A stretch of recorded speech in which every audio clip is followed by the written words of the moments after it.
Emma, thank you so much. This is the most important interview of the day for those of you of the United States of America. We wanted to go out and get somebody with a little bit of experience in Washington. French Hill is from the heart of Arkansas, the 2nd District. He's a former president of the Rotary Club of Little Rock, but far more importantly, he's one of the few Republicans with a collective memory in his public service with George Bush Sr. French Hill, what are you going to do with the embarrassment of that budget proposal yesterday? The Democrats tore it to shreds. The Republicans tore it to shreds. What do you tell the White House to do? Well, Tom, good morning. Francine, glad to be with you. I think the first thing is to recognize that the president's laid out his priorities, but now that budget goes to Congress, and it's subject to congressional oversight and the work of our committees, and they'll set the priorities and they'll implement the budget as we're required to in Article 1 of the Constitution. Within the leadership of your House, what will be the message to the president? And I don't mean to Secretary Mnuchin, he's a little bit busy, he's got some other things going on, but what will the discourse be within the House leadership back to the Bannon White House? Well, look, it's important for a president to lay out his priorities, particularly when they're brand new in the White House and starting their administration. But it's also important to look beyond just simply cutting domestic discretionary spending. If we want to get the long-term fiscal house in order for the United States, we've got to look at the longer-term mandatory spending programs and those in turn which will drive the long-term deficit. For me, that's probably not something I'll find when I study the detail of the budget. Yeah. In long run, that's something that we've got to focus on as a country. I mean, I don't think it's front and center for you, but I know it is for Senator Portman of Ohio. Just to take one budget item, the opioid epidemic that we see, particularly across the Midwest heart of this nation. How do you cut the budget for that through health services, given what Republicans heard and saw and observed on the campaign trail?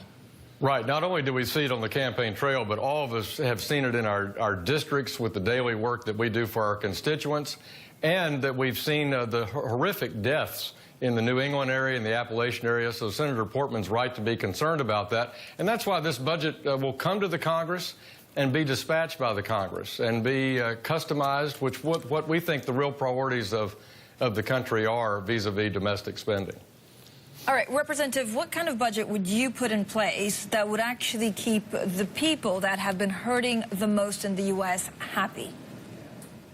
Well, look, we have a long-term problem in this country with our fiscal situation. We have $20 trillion in debt, over at 100% of GDP. It's an important issue to look at those long-term spending. So if it were me, I would be modest in the growth of domestic discretionary spending. I'd make sure we had the national security priorities in place that we should to protect our country and our interests around the world, including our homeland.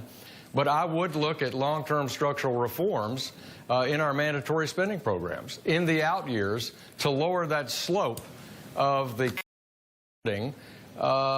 problem we have fiscally. Look at our economy's grown, as you know, for less than 2%, but you've got Medicare growing at 6%. Right, but do you need to spend so much on defense if you keep your allies close? Well, this is, I think, again, in the opening of the Trump administration, something that they have to assess. And I appreciate Secretary Mnuchin going to the G20 meeting in Europe, for example, to recommit that America is firmly committed to NATO and that our European partners should work together to offset the expenses that we need to defend Europe and defend the North Atlantic Partnership. All right, Representative Hill, talk to me about regulation. I know this is what you look at very closely, and we had the Finance Stability Board Chairman, Mark Carney, also BOE Governor, at G20 just a couple of minutes ago, saying he is concerned about the loss of momentum of global rules. Is this something that we should worry about?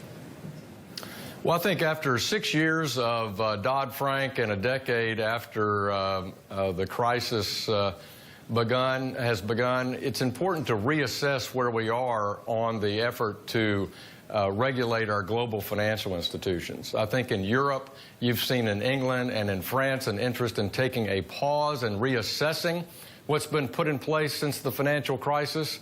And here in the United States on Capitol Hill, we believe that it's a good time to reassess the impact of Dodd-Frank, which was our principal law implemented. Congressman Hill, it's well known that you have to sedate Congressman Hensarling of Texas when he talks about the Federal Reserve. How are you guys within the Congress, how are you going to fill the slots at the Federal Reserve?